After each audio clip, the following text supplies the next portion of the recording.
আজি আমি বিপিএফ দলত জইন হৈছোঁ। অনাগত 5 বছৰত যি প্ৰতিশ্ৰুতি দিছিল যে আমি এটা ভোট এটা চাকৰি, কিন্তু সম্পূৰ্ণ ব্যৰ্থ হৈছে।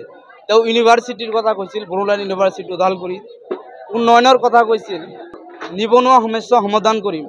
প্ৰমোদ বড়ো চৰকাৰে UPPৰ নেতৃত্বত প্ৰমোদ বড়ো চৰকাৰে কিন্তু সম্পূৰ্ণ ব্যৰ্থ হৈছে। আজি BPF-এ 17 বছৰত যিমানখিনি কাম কৰিছে, UPPL-এ খালি 5 বছৰত একো কাম কৰিব পৰা নাই। একো মানে আমাৰ ভৱিষ্যতত অন্ধকাৰৰ ৰাস্তা চাই আহিলোঁ মই, য'ত গৈছিলোঁ মই।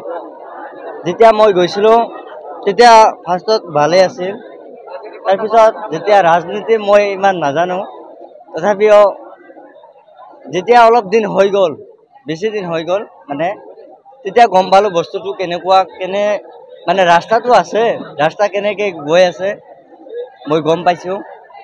তাৰপিছত মই লাহে লাহে ভাবিলোঁ যে এইটো মই পদত্যাগ কৰিব লাগে, কোনটো দলত যাম মই ভাবি আছোঁ।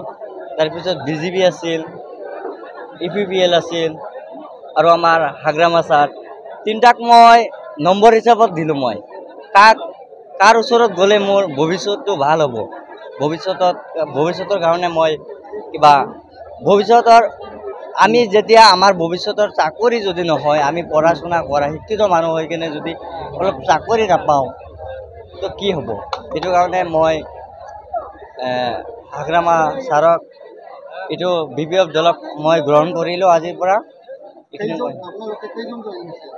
আজি আমি 9 জন আহিছোঁ TMCৰ পৰা। হাগ্ৰামা ছাৰে যিবিলাক কথা কয় চব কাম কৰে, 100% কৰে বুলি আমি গম পাইছোঁ, প্ৰমাণো আছে।